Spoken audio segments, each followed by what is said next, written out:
Digital संवाद में आप सभी दर्शकों का स्वागत है। इस संवाद के माध्यम से हम आपको ऐसी शख्सियत से रूबरू कराते हैं जो अपने काम से इतिहास रचने का काम कर रहे हैं, जिनका काम दूसरों के लिए प्रेरणा देने वाला हो रहा है। जैसा कि आप जानते हैं, भारत वार्ता एक नेशनल डिजिटल न्यूज नेटवर्क है जो सोशल मीडिया के सारे प्लेटफॉर्म, वेबसाइट, फेसबुक, ट्विटर और यूट्यूब पर उपलब्ध है। हम आप दर्शक का स्वागत करने के साथ साथ इसके लिए आभार भी व्यक्त कर रहे हैं कि आपने हमारे डिजिटल संपादक का पुरजोर स्वागत किया है। अभी तक होने वाले डिजिटल संवाद को बड़ी संख्या में लोगों ने देखा है। आज हम आपको एक ऐसे रेल अधिकारी से मिला रहे हैं जिन्होंने रेल महकमे से लेकर आम लोगों के बीच इतिहास वाले डीआरएम या इतिहास वाले रेल अधिकारी के रूप में जाने जाते हैं। जी हाँ, हम बात कर रहे हैं भारतीय रेल सेवा के अधिकारी पीके मिश्रा साहब का। श्री मिश्रा का परिचय यह है कि आप हुगली रेलवे जोन में एजीएम यानी उप महाप्रबंधक के रूप में पदस्थापित हैं। हुगली जोन में गोवा, मैसूर, बेंगलुरु और हुगली रेल मंडल आते हैं। इसके पहले श्री पीके मिश्रा मालदा, आसनसोल के ख्याति प्राप्त डीआरएम के रूप में काम कर चुके हैं। हम सभी इस बात को जानते हैं। डीआरएम रहते उनके द्वारा किए गए बिहार, झारखंड के भागलपुर, साहेबगंज, मधुपुर, आसनसोल, जसीडीह जैसे बड़े स्टेशनों पर आज भी आपके काम झलक रहे हैं। जनता इससे बहुत ज्यादा प्रभावित भी है। जी हाँ, पीके मिश्रा झारखंड के गोड्डा जिले के रहने वाले हैं। एक महान दार्शनिक ने कहा कि इतिहास बना कोई भी सकता है, लेकिन इतिहास लेखन का कार्य सब नहीं कर सकते, क्योंकि हिस्ट्री के बारे में कहा गया है कि history is the study of living past in the light of present. वर्तमान के परिप्रेक्ष्य में जीवंत भूत का अध्ययन ही इतिहास है। आपने रेल को जीवंत किया है, इतिहास को जीवंत किया है और इसका काम आप कर रहे हैं। आप इतिहास पुरुष कहे जाएंगे। रेल अधिकारी पीके मिश्रा इतिहास बनाने के साथ साथ लिखने का भी काम कर रहे हैं। सबसे बड़ी बात है कि आप साइंस के छात्र होने के बावजूद पीके मिश्रा को रेल महकमे में एक इतिहास के शोधकर्ता के रूप में जाना जाता है। उन्होंने खास तौर पर रेल के इतिहास पर शोध का बहुत बड़ा काम किया है और कर रहे हैं। करीब 2000 से अधिक पृष्ठों में रेल के इतिहास से जुड़ी नई जानकारी आपने लिख डाला। इतना ही नहीं, रेल के पुराने मालिकों को ऐतिहासिक धरोहर के रूप में सहेजने का भी आपने एक रेकॉर्ड बनाया है, जो अपने आप में अतुलनीय है। अपनी कार्यशैली से रेल महकमे और जहां काम करते हैं वहां चर्चा में रहते हैं। हम उनको सुनना चाहते हैं और जानने की कोशिश करते हैं इनके इतिहास प्रेम के बारे में।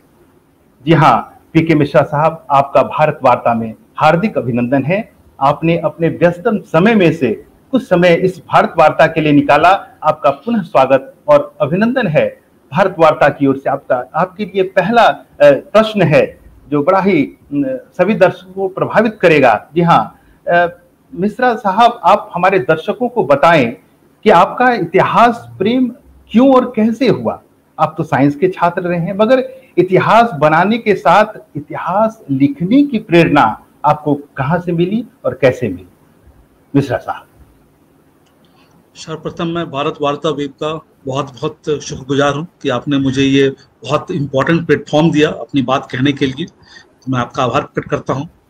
आपने एक बहुत महत्वपूर्ण प्रश्न उठाया है कि ये इतिहास के प्रति प्रेम कहाँ से जागृत हुआ। तो जब मैं आसनसोल डिवीजन में ऐतिहासिक धरोहरों को रिस्टोर कर रहा था तो उनके बारे में कोई रिकॉर्डेड इंफॉर्मेशन नहीं थी। कुछ उनके बारे में पता नहीं था। न हमारे रेल महकमे में कोई इंफॉर्मेशन थी, न हमारे रेल कर्मचारियों के पास था, न लोकल लोगों के पास था। तो मुझे लगा कि हम लोग इतिहास के प्रति थोड़ी सी लापरवाह हैं। हमारे यहाँ जो पुरानी पद्धति है वो बोल के श्रुति की जो पद्धति है वही चलती आ रही है। रिकॉर्ड रखने की प्रवृत्ति थोड़ी कम है। तो जो पहला मैंने रिनोवेशन किया था वो था डेन इंस्टीट्यूट का। उसके इतिहास खोजने के बारे में, आसनसोल रेलवे डिवीजन के इतिहास खोजने के बारे में जब मैंने प्रयत्न किया तो मुझे बहुत कम इंफॉर्मेशन मिला। तो उस दिन से इस चीज के बारे में डिटेल में जानने की मुझे अंदर से प्रेरणा मिली। तो फिर मैं उस जमाने की जितनी पत्र पत्रिकाएं छपती थी 18वीं शताब्दी में, 19वीं शताब्दी में, उस जमाने के जितने अभिलेख थे, जो आर्काइव में इंफॉर्मेशन थे, जो House of Commons, House of Lords के डिबेट थे, जो डिफरेंट पेपर्स थे, ऑफिशियल डॉक्यूमेंट थे, इनको एक एक करके मैंने खोजना शुरू किया और खोज के कहीं से एक पेज, कहीं से एक पैराग्राफ इंफॉर्मेशन को कलेक्ट करके हम लोगों ने रेलवे के इतिहास को लिखने का कार्य प्रारंभ किया। बहुत धन्यवाद। कहते हैं कि इस तरह हमने तय की मंजिलें, इस तरह हमने तय की मंजिलें, गिर पड़े गिरकर उठे और उठकर चल दिए। ये कारवां, इतिहास लिखने का कारवां निश्चित रूप से नहीं रुकेगा। इसी उम्मीद के साथ मैं आपसे, ये हमारा प्रश्न है भारत वार्ता की ओर से कि आपने अभी तक रेलवे के कितने धरोहरों को संरक्षित किया है और कैसे करते हैं? किस किस तरह के धरोहर रेलवे में उपलब्ध हैं और पूरे देश में इसकी क्या संभावनाएं हैं?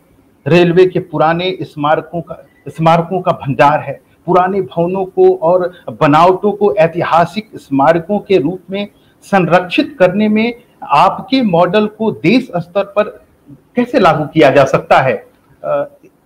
मेरा प्रश्न है आपसे मिश्रा साहब। जब मैं आसनसोल डिवीजन में डीआरएम के रूप में काम कर रहा था तो 2018 में मैं विदेश यात्रा के बाद जब लौटा तो मुझे लगा कि विदेश में छोटी छोटी चीजों को इतने खूबसूरत ढंग से वो सजा के संवार के रखते हैं, पूरी दुनिया देखने के लिए आती है। आप यूरोप के किसी छोटे शहर में भी चले जाएंगे तो आप देखेंगे कि सारी छोटी बिल्डिंग को बहुत करीने से डेवलप करके सजा के पूरे विश्व के सामने रखा है और उनकी इकोनॉमी टूरिज्म पे ही चलती है। बहुत कम यूरोपियन कंट्री है जहाँ पे एक्चुअली कुछ होता है, सारे विदेश के ट्रैवलर्स के ऊपर डिपेंडेंट है। और हमारे यहाँ रेलवे जो 175 साल पुरानी संस्था है, हमारे पास धरोहरों का भंडार है, लेकिन हमारे बैकयार्ड्स में वो पड़े रहते हैं।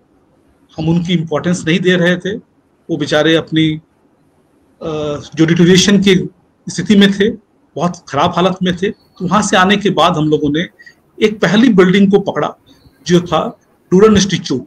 ये ईस्टर्न इंडिया का सबसे पुराना इंस्टीट्यूट था और अनूठा इंस्टीट्यूट था। अनूठा इस संदर्भ में कि यदि कलकत्ता के बाहर आपको उस जमाने में अंग्रेजी फिल्म देखनी होती तो आपको उस डूरन इंस्टीट्यूट में आना पड़ता। वो बहुत खूबसूरत सा इंस्टीट्यूट था जहाँ पे कला, संगीत, खेल सारी फैसिलिटीज थी। लेकिन 1960 के बाद से उसकी अवनति स्टार्ट हो गई और जब मैं 2017 में उसको देखा तो मुझे विश्वास नहीं हो रहा था कि इतना खूबसूरत इंस्टीट्यूट इस दयनीय हालत में है। और वियना के ओपेरा हाउस में जब मुझे जाने का मौका मिला तो मैंने देखा कि इसकी बनावट वियना के ओपेरा हाउस की तरह है। तो वहां से लौटने के बाद हम लोगों ने संकल्प किया, एक छोटी सी टीम बनाई और जून महीने में मैं लौटा और 15 अगस्त को हम लोगों ने प्लान किया था कि इसको हम लोग डेवलप करेंगे। तो 3 महीने के अथक प्रयास से बहुत ही खूबसूरत इंस्टीट्यूट, जो डूरन इंस्टीट्यूट है, डूरन के नाम पे बना हुआ था। ये डूरन वही थे जो आज के ज़माने में पाकिस्तान अफगानिस्तान के बीच में जो फेमस डूरन लाइन है और इंडिया में जो डूरन कप है उसके कर्णधार थे। उस इंस्टीट्यूट को हम लोगों ने जिंदा किया। रात के 14 अगस्त की रात को जब मैं फाइनल टच दे रहा था अपनी टीम के साथ, तो एक बंगाली जेंटलमैन अपनी छोटी बच्ची को लेकर वहाँ पे आते थे दिखाने के लिए और वो कह रहे थे अपने लोकल लैंग्वेज में कि ये बार तुम्हें पेरिस जावा दरकार नहीं, पेरिस से खाने चोले से छे, यानी अब पेरिस जाने की जरूरत नहीं है, पेरिस यहाँ पे आ गया है। तो मैंने अपने टीम के इंजीनियर्स को बताया कि पिछले 3 महीनों से अनवरत जो आप लोग कार्य कर रहे हैं, यह देखिए उसका पुरस्कार आपको मिला है। तो उनकी आंखों से आंसू बहने लगे और लोकल लोगों ने, हमारे रेल कर्मचारियों ने, हमारे रेल के परिवार के लोगों ने, वहाँ की जनता ने इतना इसको पसंद किया कि एक पुरानी चीज को हम लोगों ने पुनर्जीवित किया। तो उससे हमें बहुत उत्साह मिला। उस उत्साह के बाद लगभग 50 हेरिटेज बिल्डिंग्स पूरे डिवीजन में, जो मधुपुर में था, अंडाल में था, रानीगंज में था, उस पूरे एरिया में, पूरा एरिया इतिहास से भरा हुआ है। रेलवे के आने के साथ साथ वहाँ पे काफी डेवलपमेंट हुआ, तो उसको हम लोगों ने डेवलप किया। इसके बाद मुझे 2 महीने मालदा डीआरएम के रूप में भी काम करने का मौका मिला।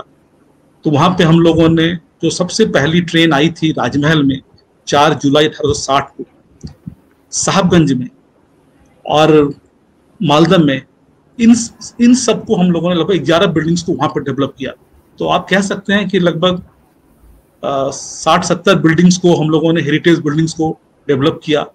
इसमें दो इम्पोर्टेंट चीजें हैं।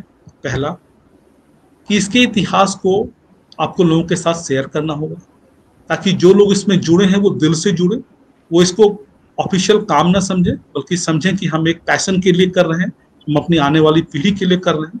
दूसरा, कार्य को करना होगा कंपैशन में, जो नॉर्मल सरकारी तरीका है कि हर काम के जो बजट इतना लंबा चौड़ा हो जाता है तो आप अच्छा सोच के भी कर नहीं पाते हैं। और तीसरा, कार्य को आप इस तरह करें कि ये फाइनेंशियली वायबल हो। तो हम लोगों ने सेल्फ सस्टेनेबल फाइनेंशियल मॉडल बनाया, जिससे पैसा ये खुद डेवलप करेगा। तो जो इंस्टीट्यूट्स हम लोगों ने डेवलप किया, इसको हम लोग लोकल लोगों को देते थे इस्तेमाल करने के लिए, कला, संस्कृति और डिफरेंट पारिवारिक फंक्शन के लिए। उससे जो आमदनी होती थी, उस आमदनी को हम लोग वापस इसमें इस्तेमाल करते थे। इससे बहुत कम खर्चे में हम लोग बहुत सारे दर्जनों इंस्टीट्यूट को डेवलप कर पाए, और पूरे इस एरिया की फिजा बदल गई।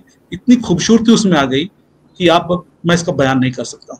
और लोगों को एक गौरव से महसूस हुआ कि उस अतीत से जुड़े में हैं, उनका बहुत पुराना अतीत है जो उन्हें दिखाता है, बताता है कि कितना वो गौरवशाली और वैभवशाली रहा था।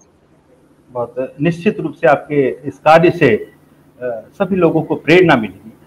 मिश्रा साहब, बड़े आश्चर्य की बात है कि आप इतने बड़े पद पर हैं और इतिहास लेखन का लिखने के लिए आप समय कैसे निकाल पाते हैं, और आपने अभी तक क्या क्या पढ़ा है, क्या क्या लिखा है, क्या नई चीजों को आपने लाया है? क्योंकि history is continue dialogue between past and present.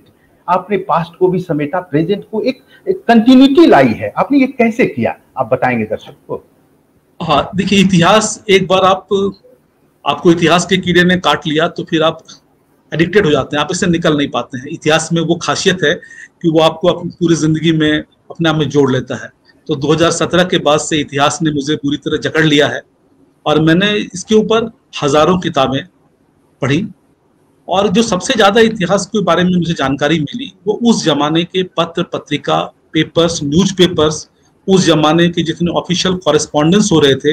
अंग्रेजों में खासियत थी कि हर चीजों को वो लिपिबद्ध करके रखते थे, हर चीज का रिकॉर्ड बनाते थे।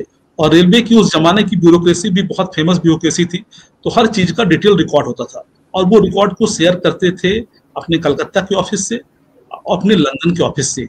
तो इन सारे रिकॉर्ड्स को हम लोग खोज के निकाल के वापस पढ़ के हम लोग इतिहास को रिक्रिएट कर रहे हैं, और कई नई नई चीजें मालूम हुई।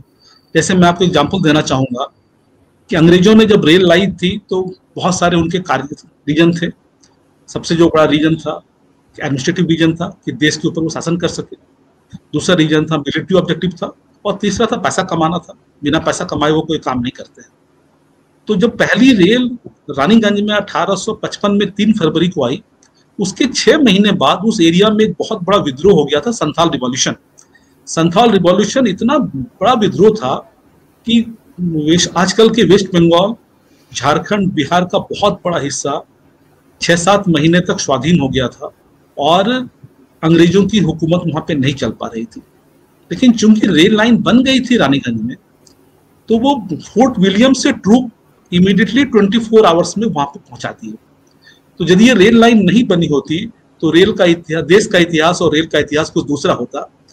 और जो अंग्रेजों ने कुचला संथाल रिवॉल्यूशन को, ये इसीलिए वो कर पाए क्योंकि उनके पास एक रेल लाइन थी और वो ट्रूप्स को इमीडिएटली मूव कर पाए।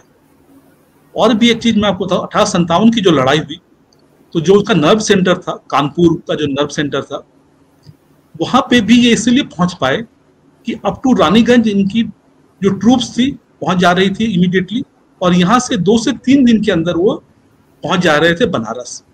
तो इमीडिएटली ट्रूप को पहुंचा के इन्होंने सैनिक संतुलन अपने फेवर में किया। तो देश का इतिहास को बदलने में रेल का बहुत बड़ा योगदान रहा है। उसके अलावा रेलवे के आने से पहले जो इन्हें मिलिट्री में, आर्मी में बहुत खर्च करना पड़ता था, हर 100 किलोमीटर पे इन्हें अपनी बहुत बड़ी प्लाटून बनानी पड़ती थी, अपने कैंप बनाने पड़ते थे। आर्मी के ऊपर खर्च थोड़ा कम करना पड़ा, क्योंकि रेलवे से ये दूर से भी, कलकत्ता से भी ये अपने ट्रूप्स को ला पाते थे। तो जो पैसा इनका मिलिट्री में खर्च होता था, वो पैसा रेलवे में इन्वेस्ट करने लगे, लोकल इंडस्ट्री में इन्वेस्ट करने लगे, तो देश के विकास में रेल के आने से थोड़ा सा फायदा तो जरूर हुआ। साथ ही साथ जो सामाजिक भेदभाव थे, जो जाति प्रथा थी, जो छुआछूत थी, रेल के डिब्बे में बैठने से बहुत ज्यादा उस पर परिवर्तन आया। एक और परिवर्तन जो सबसे अमूल्य परिवर्तन आया था वो था कि संथाल रिवॉल्यूशन के आने के जस्ट पहले तक अंग्रेज जब काम कर रहे थे इंडियंस के साथ, तो मजदूरों को वो ट्रीट करते थे अपने गुलाम की तरह, और इस गुलाम के ट्रीट करने के कारण बहुत कस के रिवोल्ट हुआ। उनको रियलाइज हुआ कि हम यदि इनको गुलाम की तरह ट्रीट करेंगे अपने वर्कर्स को, तो कभी ये हमारे साथ नहीं रहेंगे। तो इनकी पूरी जो HR पॉलिसी थी, इनके जो पूरे श्रम कानून थे, उस 1855 के विद्रोह के बाद इनको बदलना पड़ा। साथ ही साथ रेल के बनाने के दरमियान इन्हें बहुत लाइन को बनाना पड़ा, बहुत मिट्टी को घटाना पड़ा, खनन करना पड़ा। इन्होंने देखा कि हमारे यहाँ बहुत ही डेवलप्ड आर्कियोलॉजी थी। सुल्तानगंज का जो फेमस बुद्धा है, जो आज वर्ल्ड में उसका नाम है कि बुद्धा पीरियड, उसका भी डेवलपमेंट रेलवे इंजीनियर ने किया था। हमारे देश में जो आयरन मेकिंग हो रही थी, इन्होंने जब उस लाइन से सर्वे करना शुरू किया तो इनको मालूम हुआ कि हमारे यहाँ आयरन बनाने की पुरानी परंपरा है। हमारे यहाँ जितने खनिज पदार्थ थे, खनिज पदार्थ की मैपिंग कर पाए। तो रेल बनाने के चक्कर में इन्होंने इतिहास को, भारत के इतिहास को, यहाँ के जो खनिज पदार्थ थे, यहाँ की जो आर्कियोलॉजी थी, वो सारी चीजें सामने आने लगी। तो रेल के इतिहास के साथ कई चीजें आप देखेंगे। इंडियन आर्कियोलॉजी रेलवे के साथ बहुत जुड़ी हुई है। इंडिया के जो मिनरल्स हैं, इनकी मैपिंग भी इसीलिए संभव हो पाई कि रेल जहां जहां जाने लगी उसके सर्वे के दरमियान ये खाली रूट को ही नहीं देखते थे, बल्कि उस एरिया के क्या खनिज पदार्थ हैं, क्या क्या वहां पे पाए जाते हैं, उसकी भी मैपिंग करते थे। तो एक बहुत बड़ा आमूल परिवर्तन आया देश के विकास के लिए, देश के औद्योगिक परिवर्तन के लिए। कोयले को रेल की जरूरत पड़ी, और रेल कोयले की जरूरत के कारण इतने सारे जो खदान थे, खदान का डेवलपमेंट हुआ, क्योंकि उस जमाने में कोई इलेक्ट्रिसिटी नहीं होती थी, तो कोयले का यूज बहुत कम था। कुछ ईंट के भट्टा में जो ब्रिक पर्पस के लिए इस्तेमाल होता था, उसके अलावा कोयले का इस्तेमाल नहीं था। लेकिन रेल आने से रेल इंजनों में कोयले का इस्तेमाल होने लगा, तो बड़े पैमाने पे कोल के माइंस डेवलप होने लगे। कोई रेल चाहिए थी, तो रेल के लिए इनको मिनरल्स डेवलप करने थे, तो आयरन मेकिंग स्टार्ट हुई। तो जो बहुत सारे डेवलपमेंट रेल उसके कारण बनाने लगी, और जो एरिया पहले लोग जा नहीं पाते थे, जुड़े हुए नहीं थे, वहां पे रेल के जाने से इनको जो कच्चे पदार्थ थे और बने हुए पदार्थ थे, दोनों इनको मिल गए। तो इसके पॉजिटिव और नेगेटिव दोनों चीजें हुई। पॉजिटिव चीजें ये हुई कि लोगों में एक विकास की फीलिंग्स आई, और नेगेटिव ये हुआ कि अंग्रेजों का जो भारत के ऊपर सिकंजा था वो और मजबूत हो गया, क्योंकि उनकी स्ट्रेंथ और मजबूत हो गई। तो एक मिक्स्ड लिगेसी है रेलवे की, बहुत इंटरेस्टिंग है। आप इसके इतिहास में जाएंगे तो आप देखेंगे कई चीजों को अपने साथ जोड़ के रखे हुए। निश्चित रूप से बहुत अच्छी जानकारी आपने दी। सचमुच रेल एक लाइफलाइन है। थोड़ा अलग सवाल मिश्रा साहब आपसे कि आपको मालदा रेल के DRM रहते आपके कार्यशैली को लोगों ने देखा है, और एक बार किसी मीटिंग में, शालिनी मीटिंग में आपने कहा था कि रेलवे देश का सबसे बड़ा जमींदार है, जिसके पास अपनी सबसे अधिक जमीन है। इसका बेहतर उपयोग करके पूरी तस्वीर बदली जा सकती है। इसे आप स्पष्ट करें।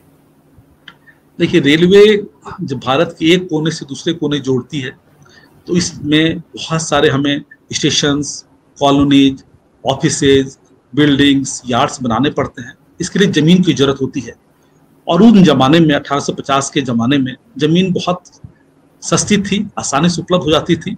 तो रेलवे ने बहुत बड़े पैमाने पे जमीन ली, और आज के दिन में सबसे बड़ा जो लैंड किसी के पास है तो रेलवे के पास है। ये हमारा बहुत बड़ा एसेट है, और हमारी सरकार इस चीज को रियलाइज करके रेलवे लैंड को मोनेटाइज करने की परंपरा की शुरुआत की है, जिससे रेलवे को जो आय हो रही है सिर्फ माल भाड़े और पैसेंजर से ही आय ना हो, बल्कि रेलवे के लैंड को मोनेटाइज करके हमारे जो स्पेस हैं उनका बिजनेस डेवलपमेंट हो सके, कॉमर्शियल डेवलपमेंट हो सके। लेकिन इसके अलावा जो चीज हम लोग कर सकते हैं, एक और चीज इसके ऊपर काफी काम हुआ था, और हम लोगों ने इसे आसनसोल और मालदा डिवीजन में भी किया, कि हमारे पास जो खाली जमीन है इसका इस्तेमाल हम पर्यावरण के डेवलपमेंट के लिए करें, जो खाली जमीन है हम उस पे पेड़ पौधे लगाएं, या उस पे हम लोग वाटर बॉडी डेवलप करें जिससे हम वहाँ पे पानी के लेवल को इम्प्रूव कर सकते हैं, और साथ ही साथ मत्स्य पालन का हम काम कर सकते हैं। यदि हम रेलवे की जमीन को कॉमर्शियल डेवलपमेंट बड़े शहरों में करें और छोटे शहरों में, छोटी जगह में जो हमारे पास जमीन है उस पे हम प्लांटेशन लगाएं, मिनी फॉरेस्ट लगाएं, मियावाकी फॉरेस्ट लगाएं, वाटर बॉडी डेवलपमेंट करें, तो देश में पर्यावरण में क्रांति आ जाएगी और बड़े पैमाने पर हम लोगों को रोजगार दे पाएंगे, और साथ ही जो पैसा उससे आएगा उस पैसे को पर्यावरण के डेवलपमेंट में हम लोग और लगा सकते हैं। मैं आपको एग्जांपल देना चाहूंगा कि आसनसोल शहर के बीच में एक बहुत बड़ा पार्क रेलवे ने बनाया था, तो मैंने जिसमें ज्वाइन किया था वो पूरा पार्क कूड़े के ढेर में तब्दील हो गया था। हम लोगों ने शहर के लोगों के साथ, रेल कर्मचारियों के साथ 6 महीने तक लगातार श्रमदान करके उस पार्क को खूबसूरत बनाया, लोकल एमपी के सहयोग से और रेलवे के विकास निधि के द्वारा हम लोगों ने बहुत ही खूबसूरत पार्क बनाया और 3 वाटर बॉडी वहां पे बनाई। उस वाटर बॉडी से हम लोगों को 50 लाख रुपए का अर्निंग हुई।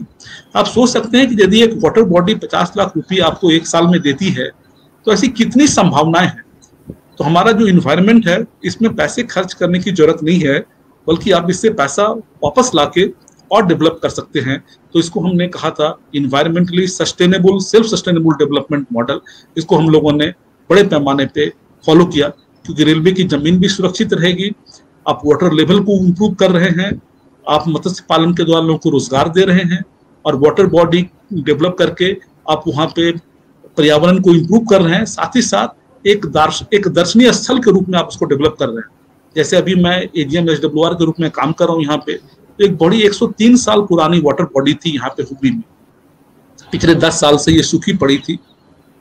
उस वाटर बॉडी को हम लोगों ने इस साल जिंदा किया, और जिंदा करने से फायदा ये हुआ कि 20% हमारी जो वाटर रिक्वायरमेंट है अब हमें जमीन से नहीं लेनी पड़ती है, वहां से वो पानी हमें मिल रहा है। और साथ ही बरसात का पानी जो पहले बह के बर्बाद हो रहा था उसको हम लोग संरक्षित कर रहे हैं, और वो जो पूरा एरिया है वो पर्यटन का एक बहुत बड़ा केंद्र बन गया है जहाँ पे हजारों लोग आते हैं। तो इन्वायरमेंट को डेवलप करने से कई सारी चीजें आप एक साथ कर पाते हैं। तो मल्टी प्रोंग्ड ऑब्जेक्टिव आपको इन्वायरमेंट के साथ अचीव कर सकते हैं। जी, बहुत सही कहा आपने मिश्रा साहब। एक कटु सवाल जो हर भारत वार्ता आपसे पूछती है, जो हर जनता के मन में है, सभी लोगों के मन में है, कि बिहार और झारखंड जैसे राज्य अभी भी रेल सुविधाओं के मामले में बहुत पीछे हैं। यहाँ के स्टेशनों पर मूलभूत सुविधाएं नहीं हैं, ट्रेनों में जानवरों की तरह लोग चलते हैं। ऐसा क्यों, और इसका निराकरण क्या है?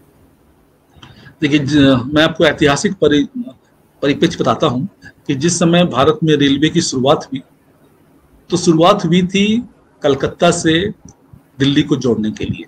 तो जो बिहार झारखंड का एरिया था उस एरिया में सबसे पहले रेल आई। तो जो इम्पोर्टेंस उस जमाने में दी गई थी, बाद में उसके इम्पोर्टेंस को मेंटेन करने में थोड़ी सी कमी रही होगी, लेकिन पिछले 15-20 वर्षों में आपने देखा होगा कि बहुत सारी नई ट्रेनें, डबलिंग वहाँ पे स्टार्ट हुई है। एक और चीज जो इम्पोर्टेंट है वो कि वो एरिया बहुत घनी आबादी का एरिया है, तो हमें उस एरिया को सबर्बन ट्रैफिक की तरह यूज करना होगा। आज के दिन में हमारे जो मेट्रो शहर है, मेट्रो शहर में ही हम लोग सबर्बन ट्रेन की प्लान करते हैं, लेकिन जो घनी आबादी का क्षेत्र है बिहार का या झारखंड का, हम जब सबर्बन नेटवर्क वहाँ पे बना देंगे तो जो इतनी भीड़ हमारे ट्रेनों में वहाँ पे दिखती है, क्योंकि रेलवे आम जनता के लिए सबसे सुरक्षित और सबसे सस्ता और सबसे सुविधाजनक साधन है, तो ऑब्वियसली लोग इसमें जाएंगे। तो जो पॉपुलेशन के हिसाब से, डिमांड के हिसाब से जो रिक्वायरमेंट हो रही है उस रिक्वायरमेंट को हम लोग पूरा कर पाएंगे। इसके ऊपर काफी कार्य हुआ है। आपने देखा भी है कि सैकड़ों ट्रेनों का इंट्रोडक्शन उस रूट में हुआ है। हम लोग कितनी भी ट्रेनें पटना से चलाएं, बिहार में चलाएं, वो हरदम कम ही रहती हैं, क्योंकि इतनी डिमांड है। बिहार के लोग पूरे देश में फैले हुए हैं, लेकिन ये सतत प्रक्रिया है और वहाँ पे इंफ्रास्ट्रक्चर फैसिलिटी डेवलप की जा रही है, लाइक डबलिंग हो रही है, नए नए यार्ड्स बन रहे हैं, नए स्टेशन बन रहे हैं, नए प्लेटफॉर्म्स बन रहे हैं। लेकिन उनका परमानेंट सॉल्यूशन है कि जो राज्य के भी लोग यातायात कर रहे हैं, इनके लिए हम लोग एक डेडिकेटेड सबर्बन नेटवर्क बनाएं, जिसकी एडिशनल लाइंस बनाएं, जिस पे कार्य प्रारंभ हो गया है और आने वाले वर्षों में आप देखेंगे कि जैसे देश के बाकी राज्यों में ट्रेन में लोग आराम से सफर करते हैं, यहाँ पर भी वो समस्या नहीं रहेगी। निश्चित रूप से ऐसा हो। अंतिम सवाल मिश्रा साहब आपके लिए कि आपने कई देशों की यात्राएं की हैं, विदेशों की तुलना में अपने देश की रेल सुविधाओं को आप कहाँ तक पाते हैं और कैसे देखते हैं इसे? हाँ, देखिए, विदेशों में जो रेल यात्रा है वो अमीरों के लिए है। उनकी ट्रेनें बहुत तेजी से चलती हैं, छोटी सी होती हैं और छोटे स्टेशनों, छोटे डिस्टेंस को कवर करती हैं। बड़े बड़े दूरी पे उनकी ट्रेनें नहीं चलती हैं और वहाँ का ट्रेन फेयर बहुत महंगा होता है, एक आम आदमी के लिए अफोर्डेबल नहीं होता है और डायनामिक प्राइसिंग होती है। आप जितना शॉर्ट नोटिस पे लेंगे उतना महंगा हो जाएगा, वो कई बार तो प्लेन से भी महंगा होता है। और हमारे यहाँ जो ट्रेन है ये कॉमन आदमी के लिए, मास आदमी के लिए बनाई जाती है, तो हमारे यहाँ ट्रेन सब लोग इसका इस्तेमाल कर सकते हैं। लेकिन वहाँ की कुछ पॉजिटिव चीज़ें हैं, वहाँ की ट्रेनें जो हाई स्पीड पे चलती हैं, तो इसका एक सफल शुरुआत हमारे यहाँ हो चुकी है। जो बुलेट ट्रेन प्रोजेक्ट है, जो भारत सरकार इसके ऊपर प्रायोरिटी के साथ काम कर रही है, तो बुलेट ट्रेन प्रोजेक्ट आने के साथ हम लोग कह सकते हैं कि जो हाई स्पीड ट्रेन का नेटवर्क है पूरे वर्ल्ड में, उसके बराबर यहाँ भी हो जाएगा। इसके बाद नेक्स्ट है कि semi high speed network 160 kmph and above वाला, तो उसके ऊपर भी हमारे रूट आइडेंटिफाइड हैं और जो क्वाड्रिलेटरल रूट्स हैं उन पे आज की जो स्पीड थी 100 किलोमीटर, उसको बढ़ा के 110, 130 और अभी 160 kmph पे लाया जा रहा है, ताकि जो सफ़र है वो सफ़र जो पहले 18 घंटे 20 घंटे का था वो 12 घंटे 14 घंटे में आ जाएगा। पुश पुल लोकोमोटिव्स लगाए जा रहे हैं कि जिस ट्रेन में पहले एक लोकोमोटिव चलते थे उसमें 2 लोकोमोटिव लगाए जा रहे हैं, ताकि एक्सीलरेशन डिक्सलेशन में कम समय लगे और जो जर्नी है वो जर्नी 2 घंटे 3 घंटे में हो रही है। हम लोग यहाँ पे साउथ वेस्टर्न रेलवे में सब जगह डबलिंग कर रहे हैं, स्पीडों को अपग्रेड कर रहे हैं, जिससे पैसेंजर्स को फील हो कि हम कम से कम समय में पहुँच पाएँ।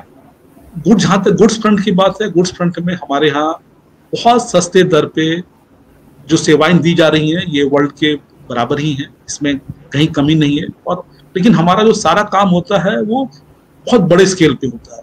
यूरोप के देश बड़े छोटे हैं, वो कुछ हजार पैसेंजर्स को कैरी कर लेते हैं तो बहुत खुश हो जाते हैं। यहाँ पे हर दिन करोड़ों लोगों को हम लोग कैरी करते हैं, इसी तरह करोड़ों मिलियन टन हम लोग कैरी करते हैं। तो ये जो इकोनॉमी है हमारे यहाँ, देश की इकोनॉमी के हिसाब से रेलवे ने अपने आप को ट्यून किया है और जो वर्तमान सरकार है ये रेल को फोकस एरिया वापस बनाई है। बीच में रेल का फोकस थोड़ा सा शिफ्ट हो गया था, उसको लोग डेवलपमेंट के टूल के रूप में नहीं देख रहे थे, लेकिन अब रेलवे को ही देश के इकोनॉमी का इंजन माना गया है कि हम रेल को डेवलप करें, रेल आगे बढ़ेगा, इसके साथ साथ देश की इकोनॉमी भी साथ में चलेगी। तो ये एक बहुत सफल शुरुआत है और आने वाले वर्षों में इसका असर आपको देखने को मिलेगा। बहुत ऐसी उम्मीद करते हैं। और अंत में कि यूं ही नहीं मिलती है राही को मंजिल, यूं ही नहीं मिलती है राही को मंजिल, एक जुनून सा दिल में जगाना पड़ता है। पूछा चिड़िया से कि कैसे बना आशियाना, तो बोली भरनी पड़ती है उड़ान बार बार, तिनका उठाना पड़ता है। तिनका उठा के ये रेल आशियाना बनेगा, इस उम्मीद के साथ आप भारत वार्ता से जुड़े। आपका बहुत बहुत धन्यवाद, बहुत बहुत बधाई। धन्यवाद।